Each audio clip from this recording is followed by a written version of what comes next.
Assalamualaikum warahmatullahi wabarakatuh. Salam sejahtera dan salam sehat. Semoga kita semua tetap terjaga dalam lindungan Tuhan Yang Maha Esa dan selalu tetap ikuti protokol kesehatan. Perkenalkan, nama saya Ahmad Rejali.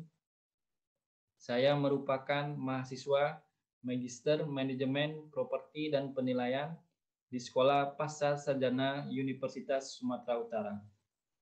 Pada kesempatan ini, saya akan mempresentasikan tugas mata kuliah Etika dan Standar Penilaian yang diajarkan oleh 3 orang dosen yang sungguh luar biasa. Yang pertama, Ibu Profesor Dr. Elizabeth Siaan, SE, MSc. Yang kedua, Bapak Insinyur Hamid Yusuf, MM, Mappisert, Swiss. Dan yang ketiga, Bapak Dr. Insinyur Sugiharto Pujangkoro, MM. Adapun topik yang akan saya angkat adalah Standar Penilaian Indonesia SPI 105 terkait pelaporan penilaian dan SPI 106 terkait pendekatan dan metode penilaian yang bersumber dari buku KEPI dan SPI, yaitu Kode Etik Penilai Indonesia dan Standar Penilaian Indonesia edisi ke-7 tahun 2018.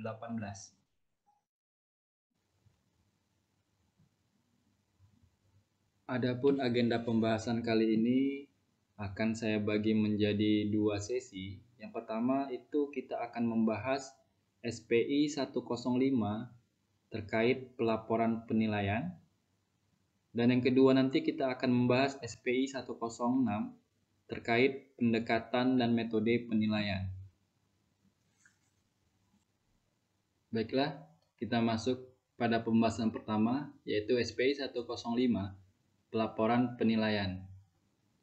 Pendahuluan, aspek terpenting dari suatu laporan penilaian yang merupakan tahap akhir dalam proses penilaian adalah terletak pada pengkomunikasian kesimpulan penilaian, penegasan tujuan penilaian, dasar nilai, serta asumsi atau kondisi dan syarat pembatas yang mendasari penilaian. Proses analisis dan data empiris yang digunakan untuk mendapatkan kesimpulan nilai dapat dicantumkan dalam laporan penilaian untuk membimbing pembaca melalui prosedur dan data yang digunakan penilai dalam melaksanakan penilaian. Adapun definisi laporan penilaian yaitu merupakan suatu dokumen yang mencantumkan instruksi penugasan, tujuan, dan dasar nilai, dan hasil analisis yang menghasilkan opini nilai. Suatu laporan penilaian dapat juga menjelaskan proses analisis yang dilakukan dalam pelaksanaan penilaian dan menyatakan informasi yang penting yang digunakan dalam analisis. Adapun jenis laporan penilaian itu terbagi 2. Yang pertama yaitu laporan lisan. Hasil penilaian yang dikomunikasikan secara verbal dengan dipresentasikan di depan sidang pengadilan, baik sebagai saksi ahli atau pemberi kesaksian. Suatu laporan yang dikomunikasikan secara lisan kepada pemberi tugas harus didukung dengan suatu kertas kerja dan minimal ditindaklanjuti dengan ringkasan tertulis dari penilaian. Yang kedua yaitu laporan tertulis. Hasil penilaian yang dikomunikasikan kepada pemberi tugas dalam bentuk tulisan, termasuk yang dikomunikasikan secara elektronik. Laporan tertulis dapat merupakan suatu dokumen narasi terinci yang berisikan semua materi yang terkait yang diuji dan dianalisis untuk mendapatkan kesimpulan nilai.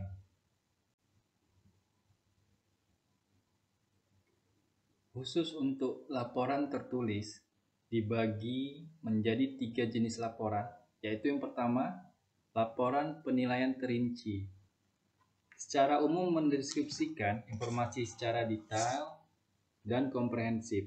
Laporan ini seharusnya mengandung seluruh informasi yang signifikan dalam penilaian, termasuk pembahasan secara mendetail atas setiap hal yang dinyatakan dalam laporan. Laporan ini membutuhkan tingkat kedalaman investigasi sesuai yang dimaksud dalam lingkup penugasan. Yang kedua, Laporan penilaian ringkas.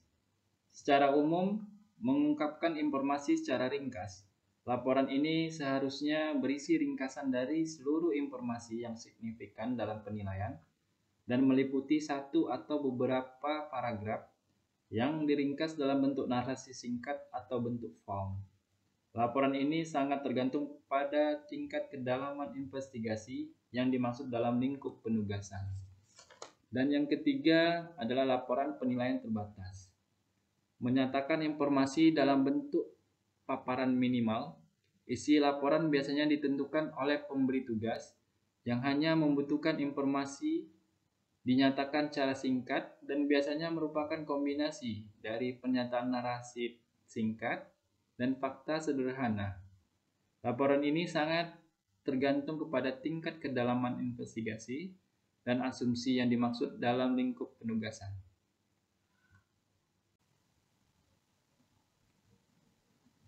Dalam penyusunan laporan penilaian sesuai dengan SPI ini, penilai harus mengikuti pedoman di mana harus mencakup referensi seperti di bawah ini.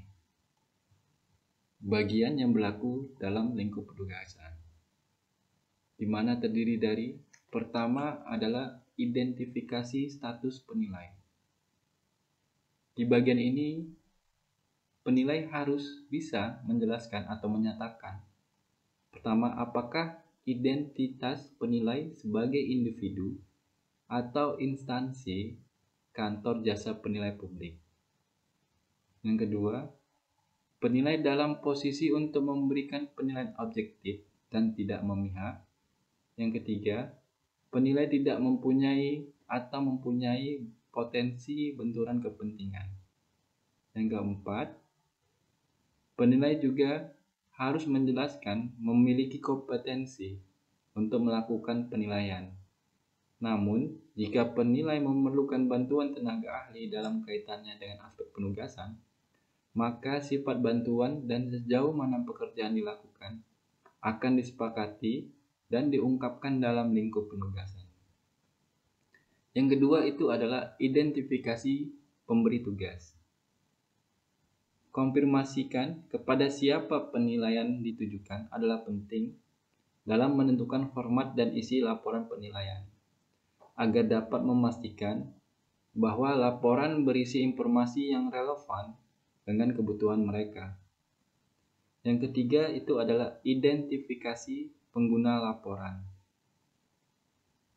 Perlu dibedakan apakah pemberi tugas sebagai pengguna laporan atau bukan. Dalam hal pengguna laporan berbeda dengan pemberi tugas, maka perlu diidentifikasi.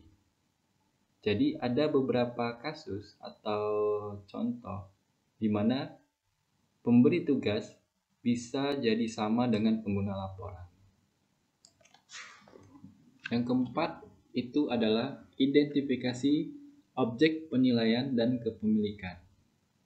Objek penilaian meliputi aset atau liability, antara lain real property, personal property, bisnis, dan hak kepemilikan.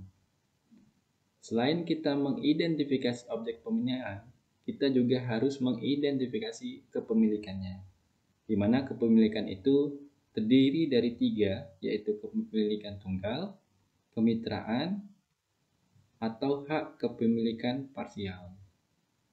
Yang kelima, jenis mata uang yang digunakan.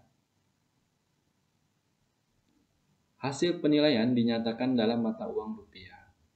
Dalam hal terdapat alasan yang relevan, sehingga perlu digunakan mata uang selain rupiah, maka mata uang rupiah harus tetap dinyatakan. Yang keenam itu adalah maksud dan tujuan penilaian. Maksud dan tujuan penilaian yang akan dibuat harus dinyatakan secara jelas. Misalnya, penilaian diperlukan untuk transaksi jual beli, atau untuk penjaminan utang, atau untuk pelaporan keuangan, atau dan yang lainnya. Yang ketujuh adalah dasar nilai. Dasar nilai harus memenuhi dan sesuai dengan tujuan penilaian. Sumber dan definisi atas dasar nilai yang digunakan harus dikutip dari SPI. Jadi nanti poin 6 dan poin 7 ini adalah saling berkaitan. Yang kedelapan itu adalah tanggal penilaian. Tanggal penilaian diartikan dalam SPI sebagai tanggal pada saat nilai dinyatakan dan diberlakukan. Tanggal ini berbeda dengan tanggal laporan penilaian yang akan diterbitkan atau tanggal inspeksi lapangan akan dilakukan atau diselesaikan. Yang kesembilan itu adalah tingkat kedalaman investigasi. Adanya batas atau pembatasan dalam melakukan inspeksi, penelaahan, dan analisis untuk suatu tujuan penilaian harus dinyatakan dalam lingkup penugasan.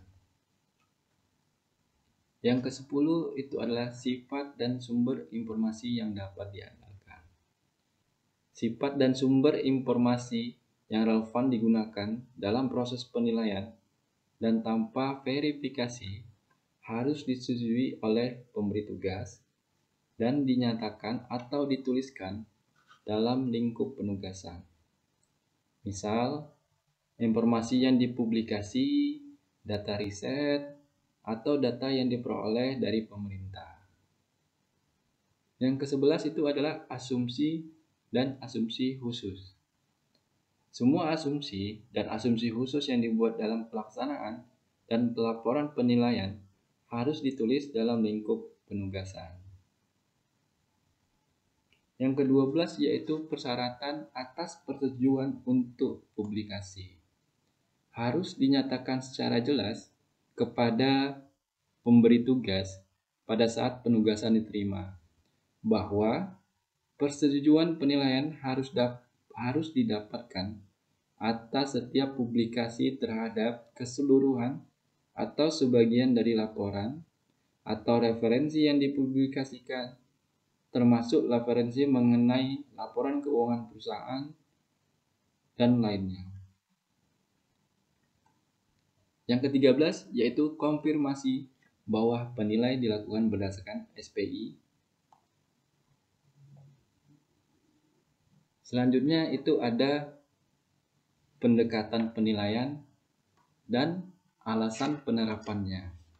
Di mana kita ketahui pendekatan penilaian itu terdiri dari 3, di mana secara hierarkinya yang pendekatan paling dianjurkan yaitu pendekatan pasar. Selanjutnya, jika tidak terdapat data yang sebanding atau identik, maka kita bisa menggunakan pendekatan yang kedua yaitu pendekatan pendapatan. Selanjutnya, jika objek kita bukan merupakan properti pendapatan, maka kita akan beralih ke pendekatan yang terakhir, ya pendekatan ketiga, yaitu pendekatan biaya. Di mana pendekatan biaya ini dalam keseharian penilai merupakan pendekatan yang selemah-lemahnya iman. Kenapa disebut begitu? Karena terlalu banyak asumsi-asumsi yang digunakan di dalam pendekatan biaya ini.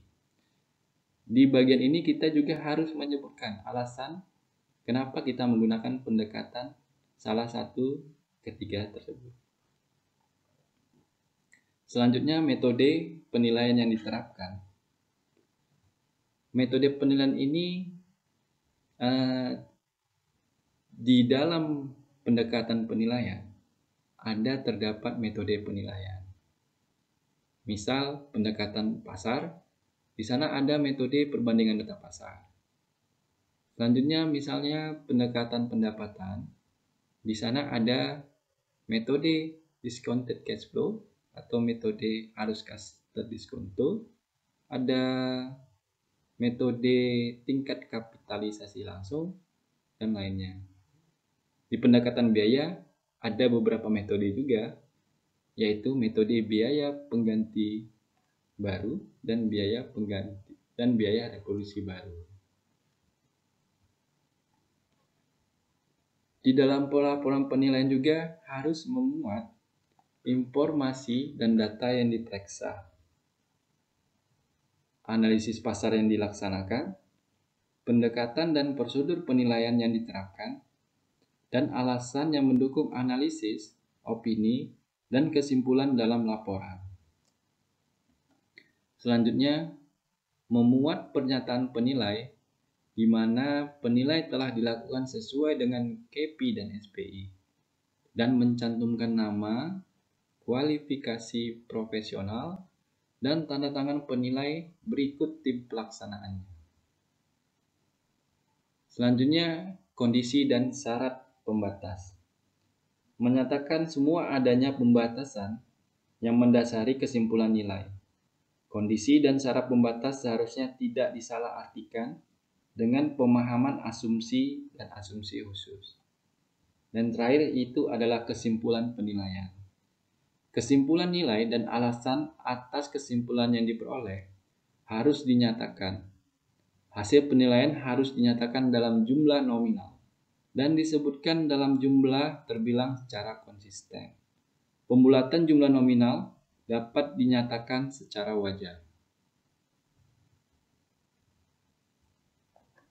Oke, kita masuk ke agenda pembahasan kedua, yaitu SPI 106 yang akan membahas pendekatan dan metode penilaian. Penerapan pendekatan dan metode penilaian merupakan tahapan yang harus dilewati penilai sebelum kesimpulan dan opini nilai dihasilkan.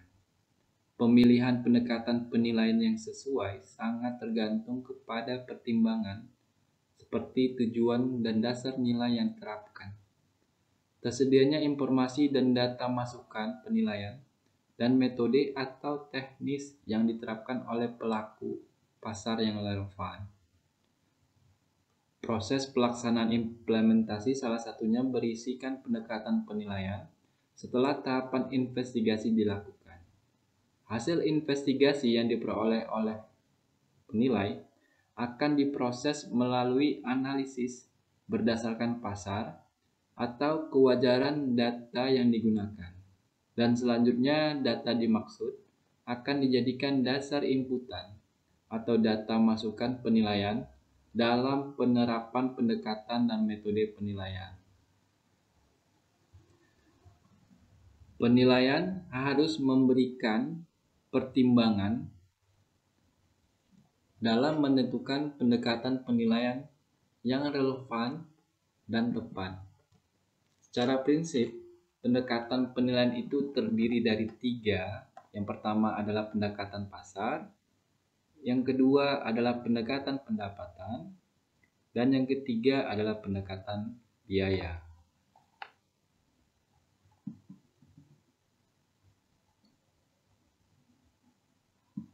Nah, setiap pendekatan penilaian ini memiliki berbagai metode penerapan yang berbeda dan berinci.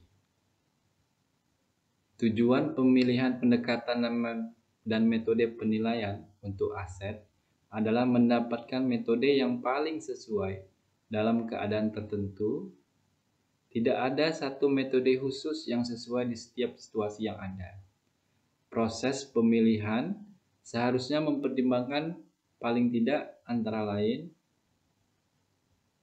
dasar dan premis nilai yang sesuai, ditentukan oleh persyaratan dan tujuan penugasan penilaian.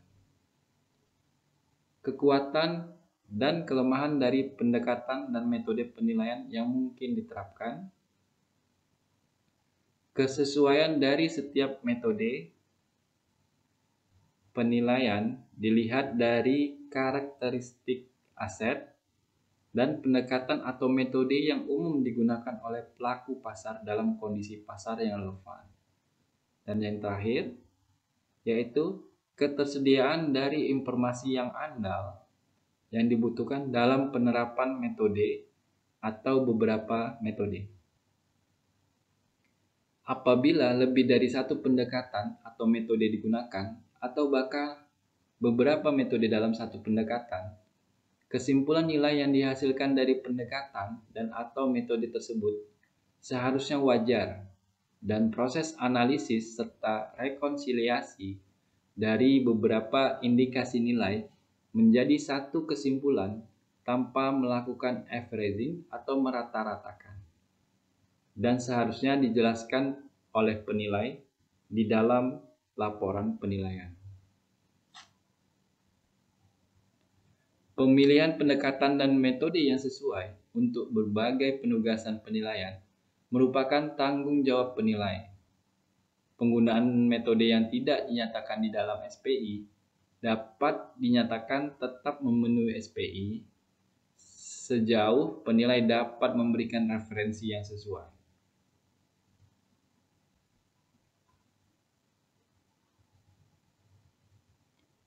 Pendekatan dan metode penilaian. Yang pertama itu pendekatan pasar.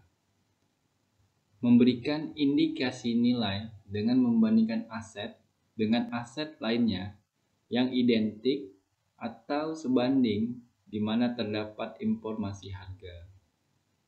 Adapun metode di pendekatan pasar ini, yang pertama itu adalah metode perbandingan data pasar, dan yang kedua itu adalah metode pembanding perdagangan tercatat di bursa.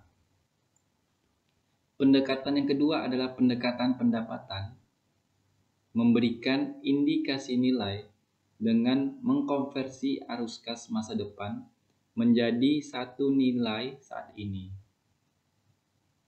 Adapun beberapa metode di dalam pendekatan pendapatan itu antara lain, pertama metode kapitalisasi pendapatan, dan yang kedua metode diskonto arus kas. Pendekatan penilaian terakhir itu adalah pendekatan biaya, memberikan indikasi nilai menggunakan prinsip ekonomi bahwa pembeli akan membayar aset tidak lebih dari biaya untuk mendapatkan aset dengan utilitas yang sama. Adapun beberapa metodenya antara lain metode biaya pengganti, metode biaya reproduksi, dan metode penjumlahan.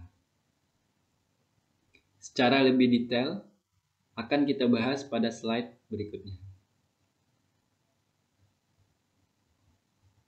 Yang pertama, kita akan bahas metode-metode dalam pendekatan pasar. Yang pertama adalah metode perbandingan data pasar. Metode ini menggunakan informasi dari transaksi atau penawaran yang melibatkan aset yang sama atau sejenis dengan aset yang dinilai untuk mendapatkan indikasi nilai.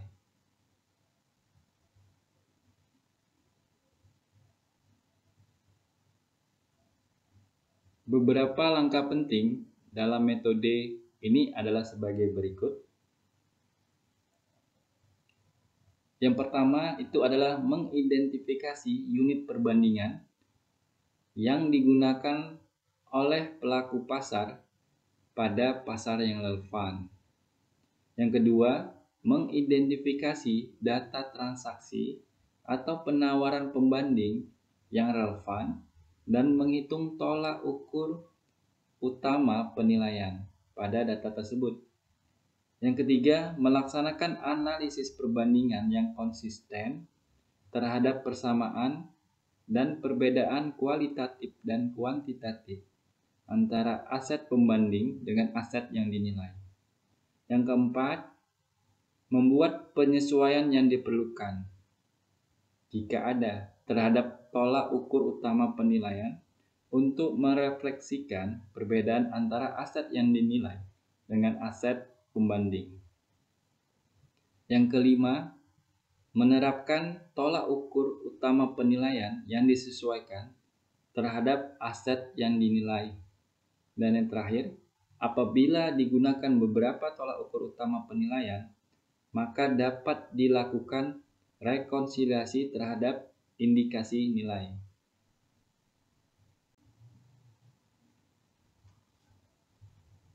Yang kedua adalah metode pembanding perdagangan tercatat di bursa. Metode ini menggunakan informasi dari pembanding atau aset yang sama atau sejenis dengan aset yang dinilai yang diperdagangkan di bursa untuk mendapatkan indikasi nilai. Metode ini mirip dengan metode perbandingan data pasar, namun demikian terdapat beberapa perbedaan dikarenakan pembanding berasal dari aset yang diperdagangkan di bursa, yaitu tolak ukur penilaian atau bukti pembanding tersedia pada tanggal penilaian.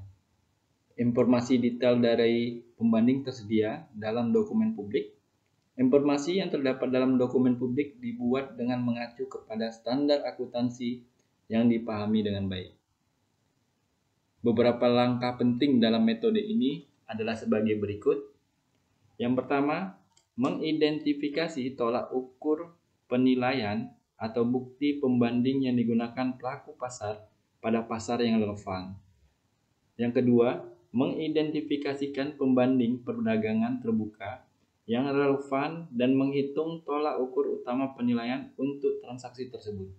Yang ketiga, melaksanakan analisis perbandingan yang konsisten terhadap persamaan dan perbedaan kualitatif dan kuantitatif antara perdagangan terbuka pembanding dengan aset yang dinilai.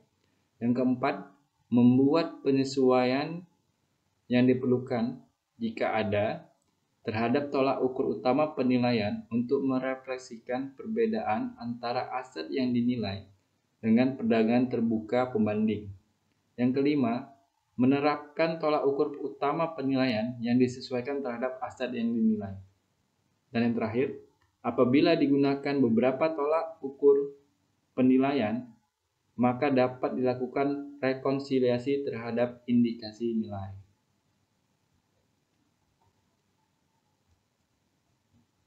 Selanjutnya kita masuk ke metode yang digunakan dalam pendekatan pendapatan. Yang pertama itu ada metode kapitalisasi pendapatan. Persyaratan yang harus dipenuhi untuk dapat menggunakan metode kapitalisasi pendapatan ini dalam menilai suatu properti komersial atau income producing property adalah pendapatan bersih per tahun dianggap tetap, tidak pernah berubah jumlahnya selama masa investasi. Lamanya investasi sifatnya tak terhingga atau perpetuity. Nah, di dalam metode kapitalisasi pendapatan ini ada formula yang menghubungkan antara I, V, dan R. Di mana I ini merupakan pendapatan bersih dari properti atau dikenal juga dengan istilah NOI yang merupakan singkatan dari Net Operating Income. V adalah nilai pasar properti, sedangkan R adalah tingkat kapitalisasi. Di dalam segitiga ini bisa kita peroleh 3 formula. Antara lain formula pertama yaitu jika kita ingin menentukan I, maka cukup kita tutup I ini sehingga I pendapatan bersih dari properti itu merupakan perkalian antara V dikali dengan R. Formula kedua, jika ingin menentukan V atau nilai pasar properti, maka cukup tutup V ini sehingga formula kedua itu V adalah I dibagi dengan R. Dan yang formula yang terakhir, yang ketiga itu, jika kita ingin menentukan R atau tingkat kapitalisasi, maka cukup kita tutup R, sehingga formulanya adalah I dibagi dengan V. Selanjutnya, metode yang digunakan dalam pendekatan pendapatan, yang kedua itu adalah metode diskonto arus kas, atau dikenal juga dengan istilah discounted cash flow yang disingkat menjadi DCF. Dalam metode DCF ini, arus kas yang diproyeksikan didiskontokan kembali ke tanggal penilaian yang akan menghasilkan nilai kini dari suatu aset. Dalam beberapa kondisi, untuk aset berumur panjang atau umurnya tidak dapat ditentukan, DCF mungkin mencakup nilai terminal yang mempresentasikan nilai aset pada akhir periode proyeksi eksplisit. Adapun langkah-langkah dalam metode DCF adalah: yang pertama, tentukan arus kas yang paling sesuai dengan sifat dari aset yang dinilai dan tujuan penugasan. Langkah kedua, tentukan periode proyeksi eksplisit yang paling tepat. Selanjutnya, siapkan proyeksi arus kas untuk periode eksplisit tersebut.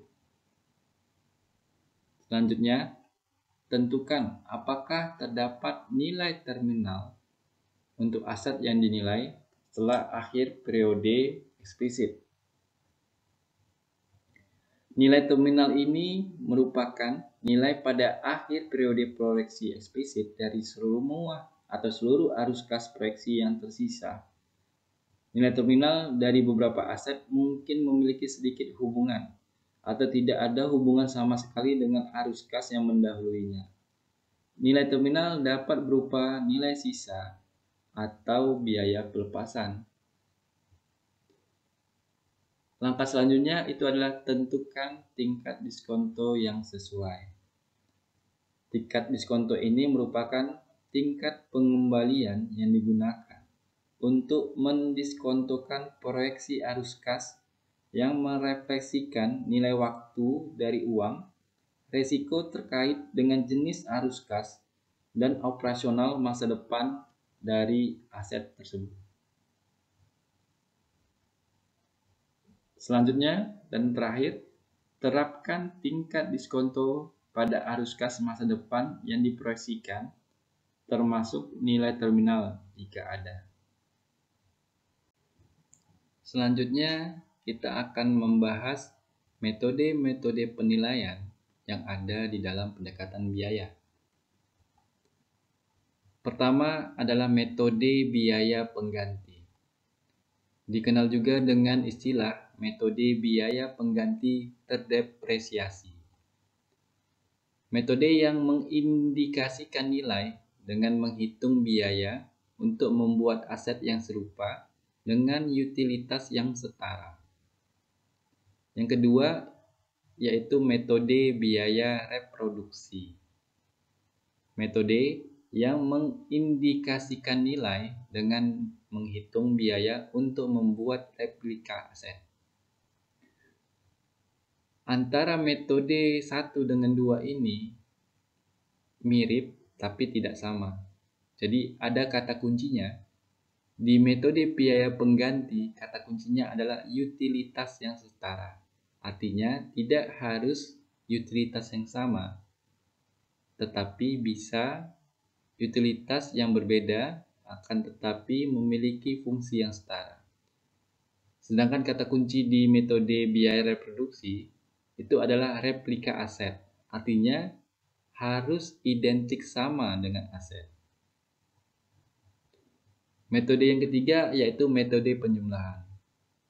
Metode yang menghitung nilai aset dengan menjumlahkan nilai dari setiap bagian dari komponennya.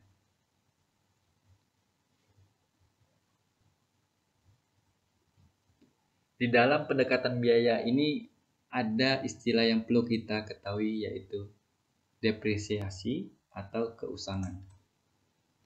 Dalam konteks pendekatan biaya, depresiasi merujuk kepada penyesuaian yang diperhitungkan untuk mengestimasi biaya pembuatan aset dengan utilitas yang setara guna merefleksikan dampak terhadap nilai dari berbagai keusangan yang mempengaruhi aset yang dinilai. Penyesuaian depresiasi ini umumnya terdiri dari 3. Yang pertama itu adalah penyusutan fisik, yaitu kehilangan utilitas yang disebabkan oleh kerusakan fisik aset atau komponennya yang berasal dari umur dan penggunanya. Yang kedua itu adalah penyusutan fungsional, yang merupakan kehilangan utilitas yang berasal dari inefisiensi dari aset yang dinilai dibandingkan dengan penggantinya. Yang ketiga itu adalah penyusutan eksternal atau ekonomis, di mana merupakan kehilangan utilitas yang disebabkan oleh faktor ekonomi, lokasi, atau faktor eksternal. Dari ketiga penyusutan atau depresiasi ini, penyusutan fisik dan penyusutan fungsional ini berasal dari internal properti tersebut. Sedangkan penyusutan eksternal atau ekonomis berasal dari luar atau dari eksternal si properti tersebut. Di penyusutan fisik ini, faktor yang menentukan adalah umur dari properti itu digunakan atau istilahnya umur efektif. Sudah berapa lama properti itu digunakan atau dimanfaatkan. Nanti caranya untuk menentukan penyusutan fisik, formulanya itu adalah 1 dibagi dengan umur ekonomis properti dikali dengan umur efektif. Selanjutnya, penyusutan fungsi ini contohnya bisa kita sederhanakan, misal di dalam sebuah properti rumah tinggal 2 lantai, di mana ada lantai 1 dan lantai 2. Nah, di lantai 2 ini misalnya tidak terdapat kamar mandi. Kasus seperti ini berarti properti rumah tinggal tersebut telah mengalami penyusutan fungsi atau fungsional karena tidak adanya kamar mandi di lantai 2, di mana umumnya setiap lantai suatu rumah tinggal itu terdapat kamar mandi. Untuk penyusutan eksternal ini, contohnya sewaktu-waktu misal ada peraturan atau instruksi dari pemerintah daerah setempat akan dibangun sebuah tempat pembuangan sampah di suatu lokasi.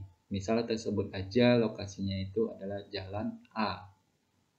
Nah, setelah dibangun tempat pembuangan sampah, otomatis nilai atau harga properti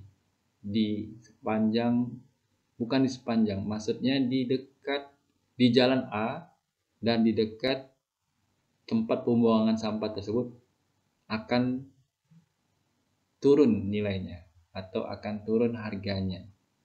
Nah, disinilah telah terjadi penyusutan eksternal. Baiklah, sekian dan terima kasih atas perhatiannya. Semoga dapat bermanfaat bagi kita semuanya. Dan saya memohon maaf jika ada kekeliruan kata dalam penyampaian presentasi saya tersebut. Dan kepada Bapak Ibu yang ingin mengetahui dan ingin memperdalam ilmu manajemen properti dan ilmu penilaian, mari bergabung bersama kami di Universitas Sumatera Utara. Untuk informasi lebih lengkapnya, Bapak dan Ibu dapat mengunjungi website www.mmpp.usu.ac.id, di mana adapun program studi Magister Manajemen Properti dan Penilaian ini telah terakreditasi A dari Badan Akreditasi Nasional Perguruan Tinggi. Selain itu, para dosen pengajarnya terdiri dari akademisi dan praktisi penilai dari MAPI. Sehingga kita di sini tidak hanya belajar secara teori saja, namun dilengkapi dengan praktek ilmunya di lapangan.